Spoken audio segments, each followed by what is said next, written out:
softball league. I always love to rub my hands together once I put my gloves on. So I hope this is enjoyable for you guys, as it is for me. Today, I want to play a game. Shout out Jigsaw. But what I want to do is name some forgotten Dodgers players that you guys might have forgotten about, or that you're just like, dang, that's crazy, I haven't heard that name in a long time. So, the way I want to do this is, I do have a cheat sheet, but the cheat sheet is one that I created. So, I didn't go Google the rosters, I didn't go look up players from different years or different seasons. All of this was off the top of my head. Some of them are a little more obvious than others, but either way, I hope that the fondness that comes over me when I hear these names can help bring you guys a little bit of satisfying and nostalgic feeling too. I will say that I've been watching baseball now, like, religiously for probably 20 years now. I think I started in like '04, '05, around that time. So I was like 8 years old. I would watch, but I didn't really understand. But it's one of those things where, like, you hear people's names repeatedly. So when you hear them when you're older, you're like, oh man, I remember that guy. So I have that kind of memory with me. And as like a rule, and kind of like proof that this is all off the top of my head, I only chose names that I can remember fondly. So as we go and as I name them, I'll give you guys whatever little backstory I have to them, or just little anecdote about to say, like, I didn't just Google this, I remember this guy vividly. So I want to go position by position.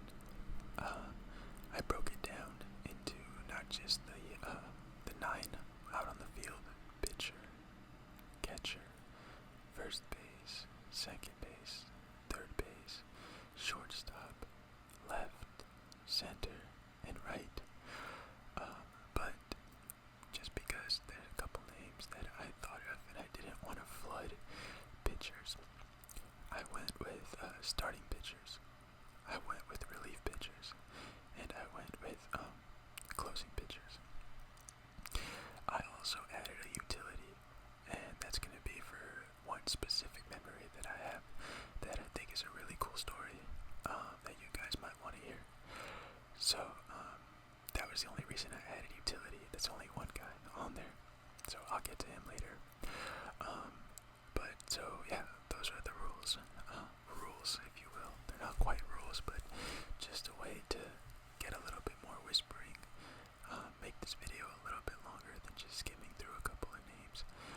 And just you guys can get to know me a little bit more, and my fandom of not just the Dodgers or baseball in this video, but I do like to really talk about growing up watching these sports and sharing the memories that I have with you guys, because I know that there's a ton of you guys out there who remember these things just as vividly as I do. So we can go ahead and get started. So like I said, I do have a cheat sheet here, and the cheat sheet is only to be used in case of emergency, meaning if I forgot who I was thinking of prior, or if I draw a blank on one of the positions, because although I do have a cheat sheet that I created, I'm still going to try to get as unique as possible, right? Some of the names on my cheat sheet, I know you guys know, and you're going to be like, that's not forgotten, we never forgot about him, but I have them there just in case all else fails. So if I remember to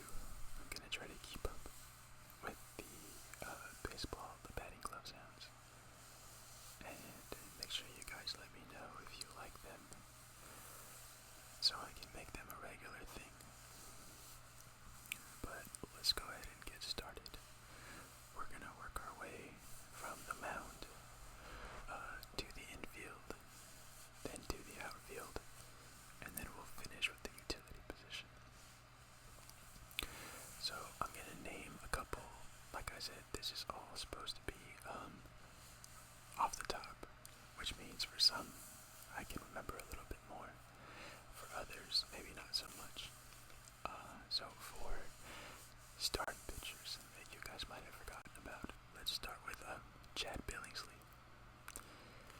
Now, if that name rings a bell, and you've been a Dodger fan for as long as I have, or even longer, then you probably remember Chad Billingsley. Chad Billingsley was number 58 for us. Solid guy. I remember, he was actually my Kershaw before Kershaw became Kershaw. What I mean by that is, I remember there's two instances. I had MLB 08, the show, MLB the show 08, whatever it's called. And I remember that's the one with Ryan Howard on the cover. Actually, was it MLB 08 the show? Yeah, it had to have been. So I had MLB 08 the show, or MLB the show 08, and our two best pitchers in that time were Chad Billingsley and Clayton Kershaw, at least according to the game. I remember whenever I would start up a game, they were the first two on there that you could pick. And Billingsley was rated higher than Kershaw was, so I used to use him. And then my dad actually happened to take me to opening day that year, and Chad Billingsley pitched that day.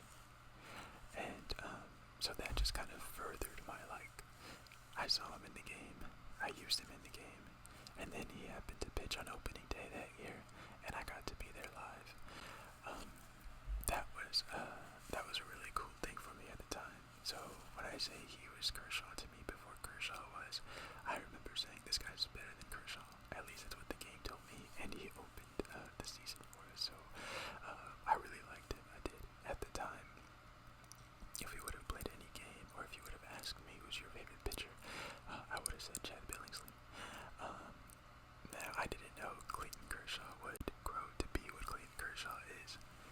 And if I remember correctly, Chad Billingsley ended up getting hurt a couple of times, so he never really got to live up to what I thought was going to be a great career. At least nowhere near what Clayton Kershaw's was.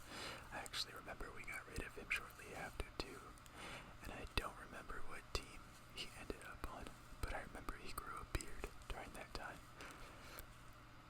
I might have been like the Cincinnati Reds, one of those teams. You guys can check this, but at least the fact that I remember this, you guys know I remember this guy. And he got traded, or at least released by us, and ended up on another team. And I remember seeing him pitch, and he still had it, but you could tell he was just not the same after that. So another name I want to throw out for starting pitching that you might have forgotten, and this one will ring a bell with all my my Hispanic and Mexican Dodger fans, is Vicente Padilla. Vicente Padilla, I remember he was like a mid-tier starting pitcher for us. This was around the time it had to be where we were still relying on where Clayton Kershaw was coming into his prime, not quite there yet. Vicente Padilla was like a mid-tier starter, and I remember he had a nasty curveball, and I remember I believe we traded for him or signed him late into the offseason. I remember it wasn't a huge thing, but right away he performed, and his curveball was sweet. I remember that. And I remember he had a good stretch there. Can't remember what year, but it was during the summer. He had a good stretch there where he was pitching ace level stuff. I was like, man, this guy's good. I remember he had the kind of long hair, maybe neck height. And I remember he was older at the time already too. So it wasn't like, it was like, what could this guy become? It was almost like let's see what this guy has left. Kind of like a James Paxton type guy from last year. So Vicente Padilla, I remember fondly of him. And one more starting pitcher name I want to throw out there is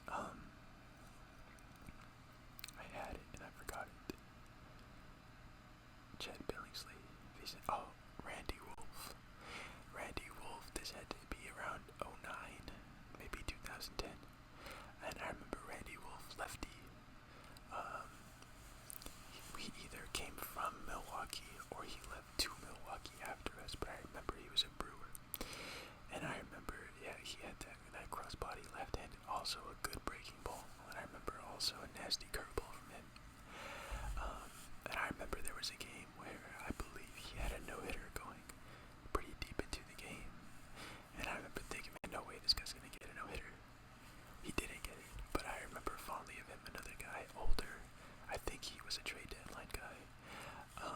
And also long hair, little scruffy. And I'll always remember a left-handed pitcher came across the bottom. So those are my starting pitchers that you might have forgotten about. My relief pitchers that you might have forgotten about. I want to start with Brandon Morrow. Brandon Morrow, also, he's not going too deep back. He's not going 15 years back. Brandon Morrow is going about maybe 7 years back. 6 years back. Brandon Morrow was, I remember Brandon Morrow had diabetes, I believe it was. And they used to talk about how he used to have to take his, I guess it was insulin. I don't remember exactly what it was. But I remember that they said he would have to, inject himself before coming into the game to control his blood sugar. And he was a good pitcher, and if you guys remember him, it was that 2016 year, I think, against the Cubs, when the Cubs knocked us out in the NLCS. Brandon Morrow pitched great. He was probably our top reliever. He was like our Blake Trinan right now. So Brandon Morrow, I wanted to mention him. Another relief pitcher that I wanted to mention, going back a while ago. Okay, this wasn't the one I was originally thinking, but do you guys remember that Brian Wilson was a relief pitcher for us? I think we signed him to be the closer, the same way he was with the Giants, but by that time he was out of his prime. But I thought that would be a fun little anecdote to throw in there, because, yeah, believe it or not, Brian Wilson was a Dodger for a little while. So moving on to our actual closing pitchers. The first one that comes to mind for me, and I love him, Jonathan Broxton. He had a nickname, and I can't remember what his nickname was. But man, Broxton, I remember he used to touch 102, 103, and he was shut down, man. He was locked down. He would close a game. Now, my favorite closer of all time for the Dodgers is Kenley Jansen. But he's not forgotten, so I'm not gonna say him, but just want to shout him out there because I love Kenley. So, from closing pitchers, let's move on over to catchers. Now, this guy's not forgotten. He shouldn't be amongst Dodger fans because he was with us for so long, and he was so reliable too. At least defensively. Offensively, he wasn't. I remember. I'll tell the story after, but I want to start with Russell Martin. Russell Martin. I know you guys know the name. So I'm referring to 08, 09, 2010, 11, Russell Martin. So he shouldn't be forgotten, but I wanted to start with him because, like I said, he was reliable defensively. Offensively, he was hit or miss. But I remember I went to a Dodger game. I had to have been maybe 13 years old. And there was a run there where every game that I went to, we lost. And one of the games, it was the bottom of the ninth. We might have been down like 2 runs. I don't remember who we were playing. But we were losing. And we got the bases loaded, I think. And Russell Martin was up to bat. And he struck out. He went down swinging. And I love Russell Martin. I love him to death. But that's the memory I have of him where it's like, oh man, I forgot about that. So I want to say Russell Martin. I also want to mention, let's go with A.J. Ellis. A.J. Ellis, another guy who was on the other side of his career. Obviously, it wasn't in his prime anymore when he was playing for us, but man, he was reliable, and I think he actually bridged the gap between Russell Martin to when we picked up Yasmani Grandal. And if you guys remember Yasmani was one of the best offensive catchers in the league for a while when he was with us. So, honorable mention to him. Don't think he's forgotten, because I know he's actually stuck around the league. I think after us, another guy who went to the White Sox signed a pretty good deal with them. I remember he got paid. Yeah, the one that I want to mention was Russell Martin. Or AJ Ellis. Sorry, AJ Ellis. And then another one, this is going back to before I started watching religiously, but how about Paul LaDuca? I don't remember a ton of him as a player, but I remember hearing the name over and over again when I was younger. So, Paul LaDuca, let's throw that name out there. Those are the three that I had in mind. OG Russell Martin, before he came back for us, after he went to the Pirates. AJ Ellis, because he was a solid guy, even though he was on the last legs of his career. And then Paul LaDuca, we'll throw his name out there. So let's move over to first base from here. And first base, another guy that shouldn't be forgotten, but James Loney. James Loney was a staple of that lineup for a long time. Number 7, lefty batter. I remember him too. He was kind of like a Freddie Freeman light. I remember he could go oppo. He could pull. I remember him hitting the gaps. And he could just travel in up the line. Just slap one oppo. So James Loney for a first baseman. And he's really the only one I can think of, because pretty much after him, James Loney was part of the Adrian Gonzalez trade to Boston. So Adrian Gonzalez held that down, and he'll never be forgotten. He's the name that you're always going to remember. And he held that down for a couple of years, and then I'm sure there was some utility guys who would pick up if he ever got injured or needed an off day that I can't remember off the top of my head. But I know, if you just think about the bulk of innings covered by players, Adrian Gonzalez covered the bulk of them after. And then that's when Cody came in, because Adrian was with us up through that 2017 season, I believe, maybe 2016, and Cody debuted in that 2017 season. So he was covering first for a while, and then again, he probably split duties with somebody else at first. I know he split duties with Max Muncy for a while, but I know the bulk of innings were covered like that with those two guys.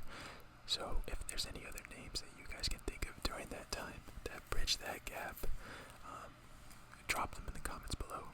But because after that, it was only maybe 5 years before Freddie came over here, and Freddie's been holding down that first base ever since. So when it comes to first baseman, we've had some stability. So the only name that I could think of that is not as big a name as Freddie Freeman or Cody Bellinger or Max Muncy, at least for current Dodgers fans, or even Adrian Gonzalez, James Loney is the name that I go with. So from there, let's move to second base. With second base, the first one I know I think of him all the time is Orlando Hudson. And Orlando Hudson, I'll never forget it, because as I mentioned earlier, my dad took me to opening day 2008 when Chad Billingsley opened, and in that game Orlando Hudson hit for the cycle, and I remember seeing the home run. I think he went, the home run came to left field. He was a switch hitter, and I think he pulled onto the left as a righty. And then I remember the double. He slid into second for the double. I don't really remember the single, but what I remember was he needed the triple to get the cycle. And we were actually sitting on the third base side of the field, and we were lined up well with the bag, where it was within your eye shot.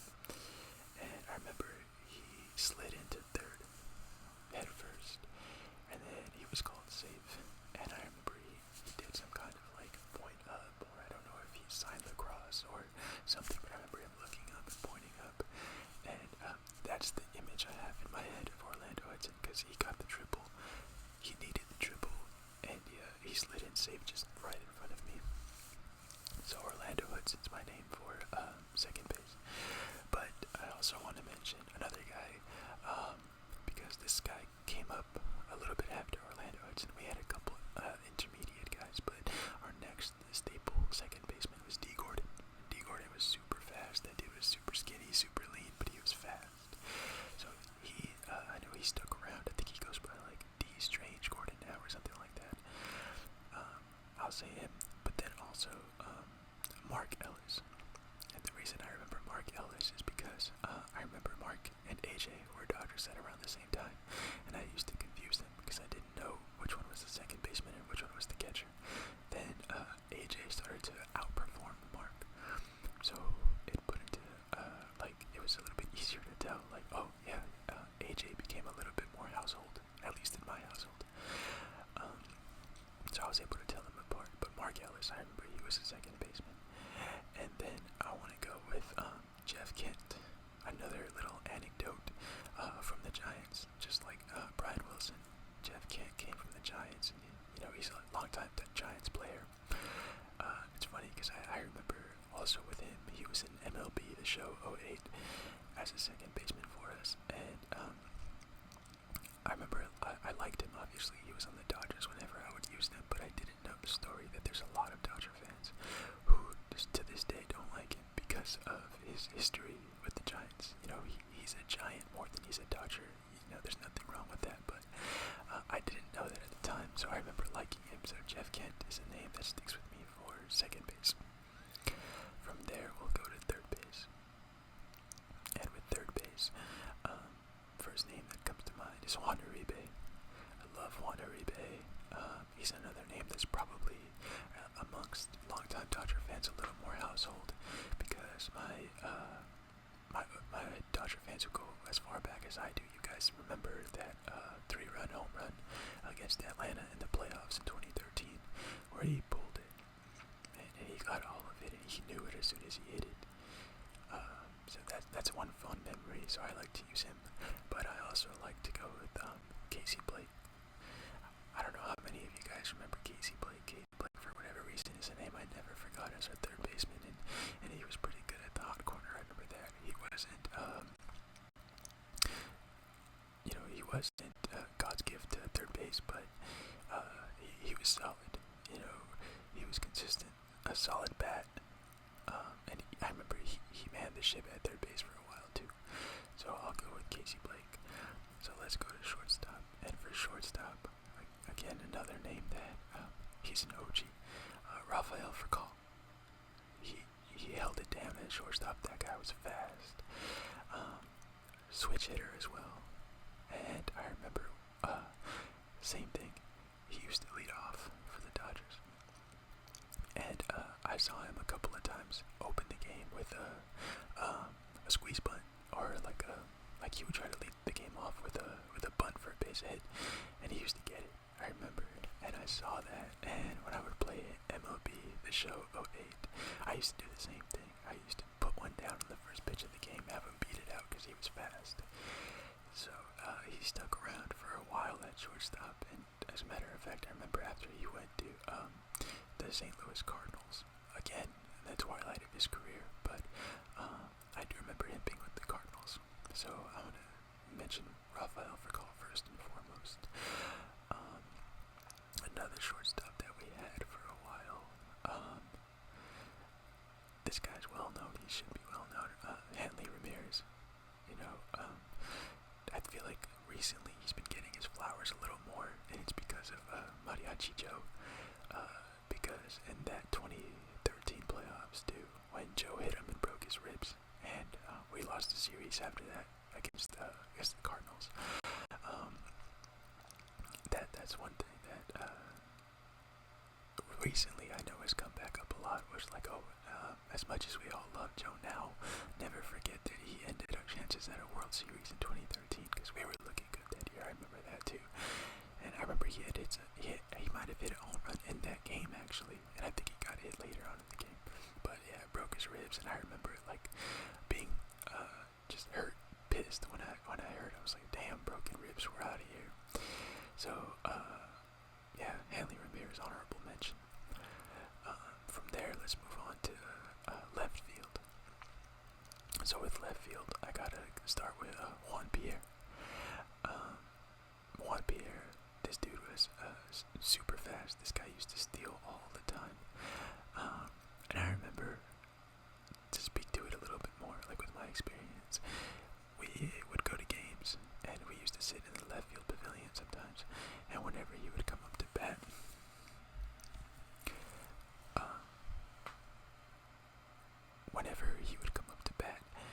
he would have that song. I don't remember what the song is called. I don't know who sings it. I don't know.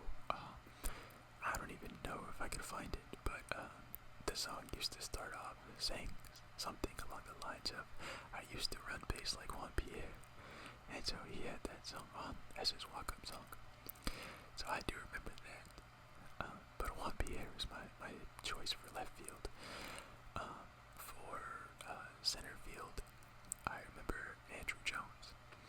Another guy, shout out to MLB The Show 08 for introducing me to him. Andrew Jones was a center fielder for a while. He had some pop, he had some power. And if I remember correctly, his son right now is a pretty high prospect in the league. I don't know if he's been drafted. But I remember a couple of years ago, his son was pretty viral on Twitter and Instagram for how well he was playing. And I think his name was Andrew Jones Jr. But Andrew Jones, center field, forgotten center fielder. And at the moment, I can't really think of anybody else.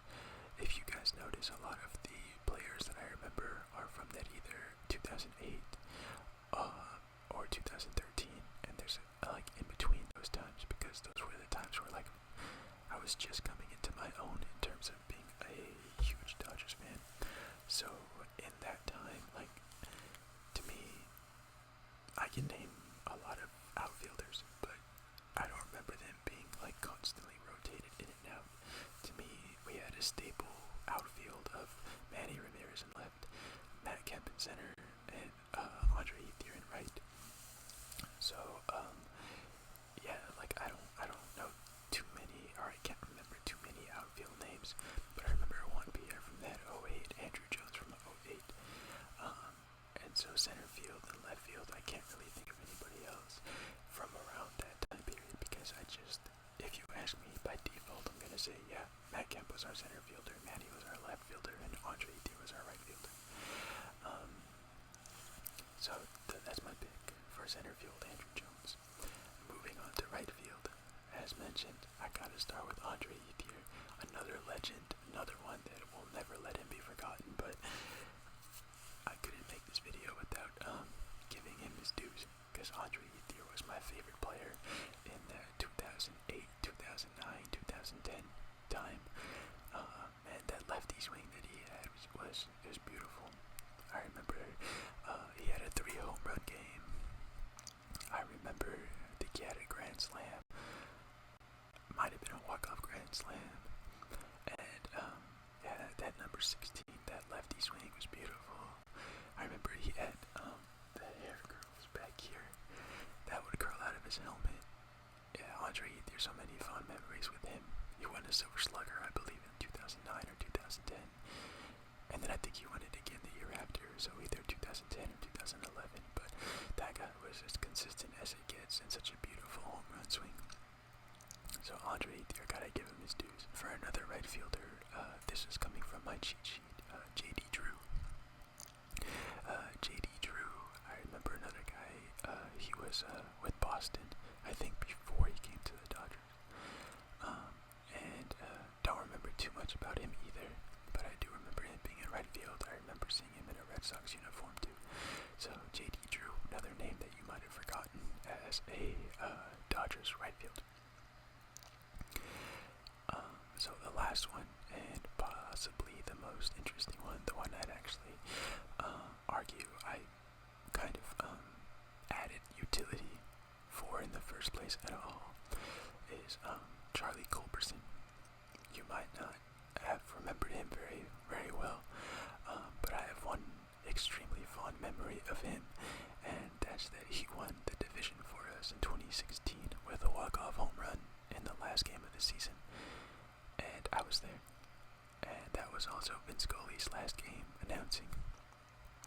So, yeah, with Charlie Culberson, I know he was a utility guy. Sometimes he would be in the infield, sometimes in the outfield.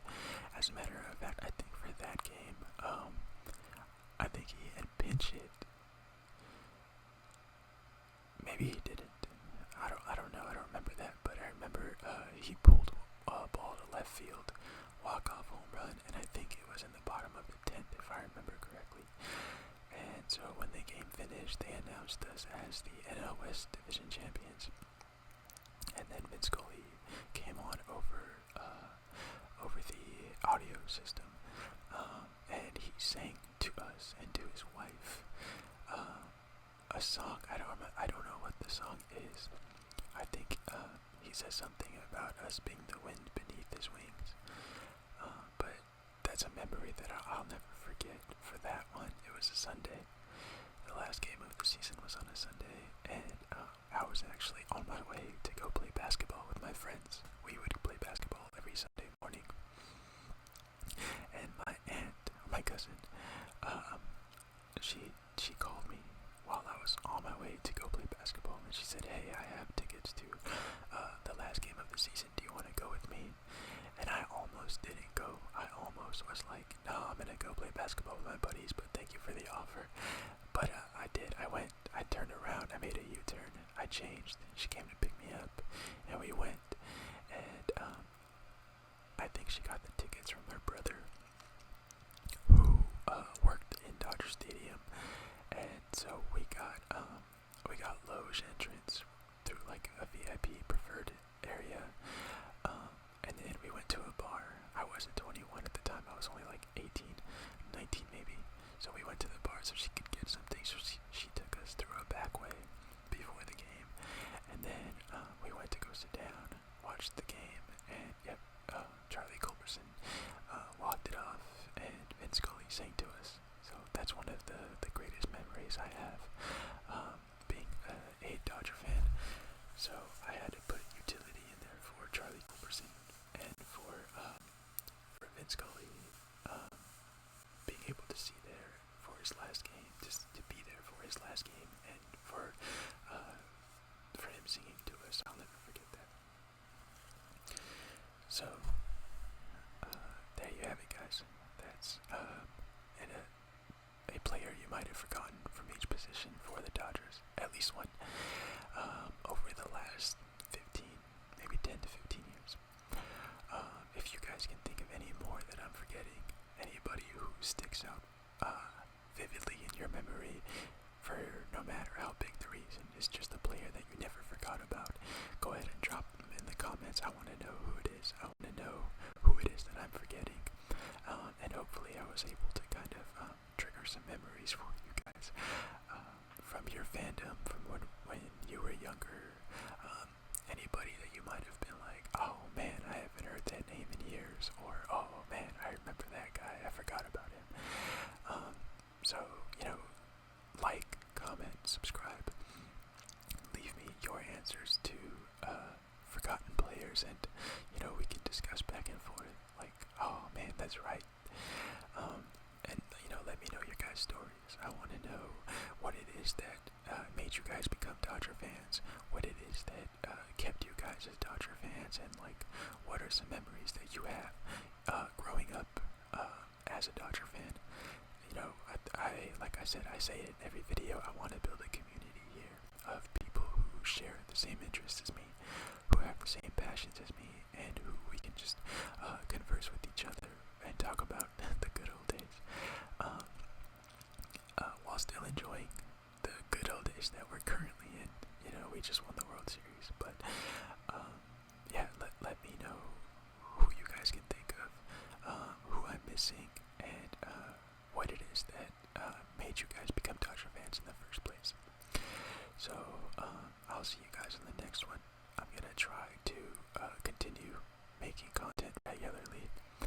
I'm gonna probably stay with some Dodgers content for the time being. My obsessions and my passions, they kind of rotate depending on the season. So I know baseball season just finished, but I'm still riding that high of the World Series. So I haven't transitioned over to football or basketball yet. But once the high wears off, if the Cowboys or the Lakers can turn things around and give me something worth talking about, then I'll change over to that. But I do want to continue to pump out Dodgers content because I know right now, the party is still starting in Los Angeles. So I'll continue to bring some new ideas. Hopefully continue to give sparks of interest for you guys to also leave comments and share your stories with me and other people who can relate to us. But until the next one, guys, I'll see you then. Bye-bye.